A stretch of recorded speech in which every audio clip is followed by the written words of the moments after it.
যুদ্ধবিধ্বস্ত গাজার আকাশে এখন কেবলই ধ্বংস আর অনিশ্চয়তার মেঘ। ফিলিস্তিনি স্বাধীনতাকামী গোষ্ঠী হামাসকে নির্মূল করার লক্ষ্যে সাজানো ইসরায়েলের সব সামরিক পরিকল্পনা মরুভূমির বালির মতো মিলিয়ে যাচ্ছে।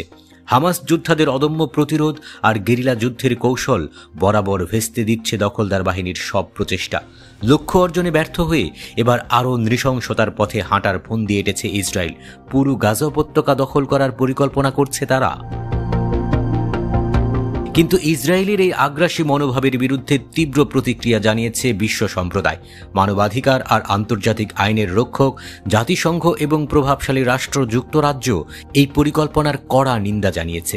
এই দখলদারিত্ব মনোভাব কেবল সংঘাতের আগুনকে আরও বেশি উস্কে দেবে এবং গাজার মাটি নিরীহ মানুষের রক্তে রঞ্জিত হবে বলে স্পষ্ট বার্তা দিয়েছে তারা। জাতিসংঘ ও যুক্তরাজ্য উভয়ই ইসরায়েলকে এই আত্মঘাতী সিদ্ধান্ত থেকে সরে আসার আহ্বান জানিয়েছে। সেই সঙ্গে হামাসের সঙ্গে অবিলম্বে যুদ্ধবিরতিতে যাওয়ার জন্য জোর দিয়েছে। তাদের মতে ধ্বংসযজ্ঞের পথ ছেড়ে কূটনৈতিক আলোচনার টেবিলে বসাই একমাত্র উপায়, কারণ এর মাধ্যমেই কেবল মধ্যপ্রাচ্যের দীর্ঘস্থায়ী শান্তির নতুন সূর্যোদয় ঘটতে পারে।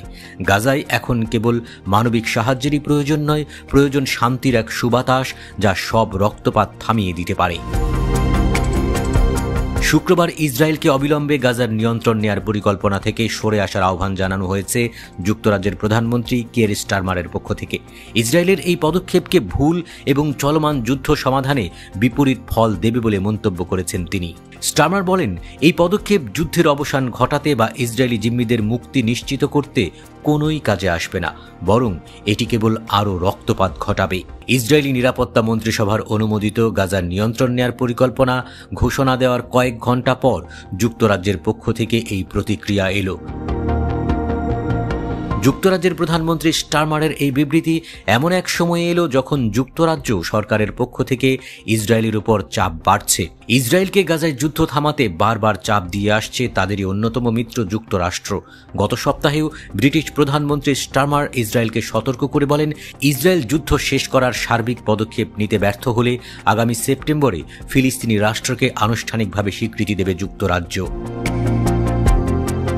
এদিকে ইসরায়েলের পুরো গাজা দখলের পরিকল্পনার নিন্দা করেছে জাতিসংঘের মানবাধিকার বিষয়ক হাই কমিশনার ভলকার তুর্ক।